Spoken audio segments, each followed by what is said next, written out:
Big boss Malayalam season 7 ഇന്ന് Jasmine മൂസയും ദിയാസനയും വന്നപ്പോൾ ഉള്ള ആ ഒരു ലൈവിന്റെ ഭാഗങ്ങൾ വീണ്ടും എടുത്ത് കണ്ടു നോക്കിയപ്പോൾ ഒരുപാട് കാര്യങ്ങൾ ഇവര് ഓടി നടന്ന് പറയുന്നുണ്ട് കേട്ടോ. എല്ലാവരുടെ അടുത്തുമായിട്ട് പറയുന്നുണ്ട്, ഒരുപാട് ഹിന്റുകൾ കൊടുക്കുന്നുണ്ട്. ഈ ഒരു ഷോയെ പറ്റിയുള്ള കാര്യങ്ങൾ വളരെയധികം നന്നായിട്ട് അറിയാവുന്നവരായിരിക്കുമല്ലോ, ഇവർ എക്സ് കണ്ടസ്റ്റൻസ് ആയിട്ടുള്ള ആളുകളാണ്. അപ്പൊ ഇവര് ഓടി നടന്ന് ഹിന്റ് കൊടുക്കുന്ന ഒരു കാഴ്ചയാണ് കണ്ടത്. അതില് ഷാനവാസിന്റെ അടുത്ത് ജാസ്മിൻ ഒരു കാര്യം പറയുന്നത് ഇതാണ്: ഈ ഷോയുടെ ബേസിക് ഒരു ടാഗ് ലൈൻ തന്നെ ഹ്യൂമാനിറ്റി മാറ്റി വെച്ച് നിൽക്കുക എന്നുള്ള ഒരു സംഭവമാണ്. അത് അങ്ങനെ നിന്നാൽ മാത്രമേ നിന്നെ വെട്ടി വീഴ്ത്തി എനിക്ക് രായാവാൻ പറ്റുള്ളൂ. ആ രീതിയിൽ സംസാരിക്കുന്നുണ്ട് ഷാനവാസിന്റെ അടുത്ത്. ഷാനവാസിന് അതിൽ നിന്ന് തന്നെ ഒരു ഹിന്റ് കിട്ടി കാണണം.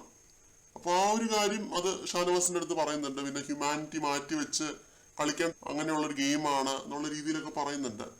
പിന്നെ ഡെഫിനറ്റ്ലി ഹ്യൂമാനിറ്റി വേണം, പക്ഷെ ഇതിനകത്ത് അത് അധികം പാടില്ല എന്നൊക്കെയുള്ള രീതിയിലൊക്കെ ജാസ്മിൻ പറയുന്നുണ്ട്. പിന്നെ ഐ വാസ് ടു ഇന്നസെന്റ്, ഞാനത് ഇതിനകത്ത് കയറി വന്നപ്പോൾ വളരെയധികം നിഷ്കളങ്കയായ ഒരു വ്യക്തിയായിരുന്നു. ഇവരെ പോലുള്ള ഡ്രാമയോ കാര്യങ്ങളോ ഒന്നും എനിക്ക് അറിയില്ലായിരുന്നു.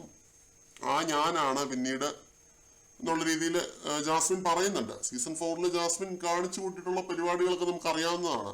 അത്രയധികം തരംഗമായിട്ടുള്ള ഒരു കണ്ടസ്റ്റന്റ് ആയിരുന്നു ജാസ്മിൻ മൂസ എന്ന് പറയുന്നത്. ഒടുക്കം ക്വിറ്റ് ചെയ്തിട്ടാണ് പോയത്. നിന്നെ പുറത്താക്കിയിട്ടേ ഞാൻ ഇവിടുന്ന് പോവുള്ളൂ എന്ന് പറഞ്ഞ് ആ ഒരു വെല്ലുവിളിയുടെ പുറത്തേക്ക് പോയ ഒരു കണ്ടസ്റ്റന്റ് ആണ്. അപ്പൊ അത്രയധികം ഇമ്പാക്ട് ഉണ്ടാക്കിയിട്ടുള്ള ഒരു കണ്ടസ്റ്റന്റ് ആണ്. അങ്ങനെ ഒരാൾ വന്ന് എന്നിട്ട് ഷാനവാസിന്റെ അടുത്ത് ഇങ്ങനെ ഒരു അഡ്വൈസ് കൊടുക്കുകയാണ്, രായാവ് എന്നുള്ള വാക്ക് സഹിതം എടുത്ത് പറയുകയാണ്. പിന്നെ ജാസ്മിൻ പറയുന്നുണ്ട് സീസൺ 7 വളരെയധികം ഇഷ്ടമാണ്. ഇത് തന്റെ സ്വന്തം സീസണുമായിട്ട് ഒരുപാട് സാമ്യങ്ങൾ തോന്നുന്നുണ്ടെന്ന് ജാസ്മിൻ പറയുന്നുണ്ട്. സീസൺ 4 പോലത്തെ തന്നെ ഒരു സീസൺ ആണ് എന്നാണ് പറയുന്നത്. അത് സാമ്യങ്ങളുണ്ടെന്ന് പറയുന്നുണ്ട്. അപ്പൊ ഇതൊക്കെ രസമുള്ള സംഭവങ്ങളാണ്. ഇത് ലൈവിന്റെ റെക്കോർഡിംഗ് വീണ്ടും പരിശോധിച്ചപ്പോഴാണ് മനസ്സിലായത്. കൂടുതൽ അപ്ഡേറ്റുകളുമായിട്ട് വീണ്ടും കാണാം.